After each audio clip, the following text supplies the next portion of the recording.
So ఈరోజు వాగ్దానం చూసినట్లయితే కీర్తనల గ్రంథము 85వ కీర్తన 12వ వచనం. యెహోవా ఉత్తమమైన దానిని అనుగ్రహించును, మన భూమి దాని ఫలములనిచ్చును. సో యెహోవా ఉత్తమమైన దానిని అనుగ్రహించును అంట. సో అవును కదా, మన దేవుడు ఉత్తమమైన దానిని అనుగ్రహించేటటువంటి దేవుడు. సో ఈరోజు ఈ ఉదయకాల సమయంలో నేను ఇలా వచ్చానమాట. ఈ కూల్ వెదర్లో కాసేపు ప్రేయర్ చేసుకుందామని వచ్చాను.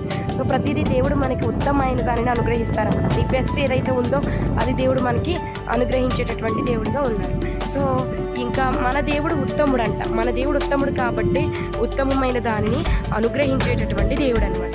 సో మనం చూసినట్లయితే బైబిల్ గ్రంథంలో యెహోవా ఉత్తముడును యథార్థవంతుడునై ఉన్నాడని కీర్తన గ్రంథము 25 ఉంది. మన దేవుడు ఉత్తముడంట, ఆయన యథార్థవంతుడై ఉన్నాడంట. ఇంకా అంత మాత్రమే కాదు, నహూము గ్రంథం 1:7 చూసినట్లయితే యెహోవా ఉత్తముడు, శ్రమ దినమందు ఆయన ఆశ్రయ దుర్గము అని లేఖనం సెలవిస్తుంది. అవును, మన దేవుడు ఉత్తముడు. సో మన దేవుడు ఉత్తముడు కాబట్టి మనకు ఉత్తమం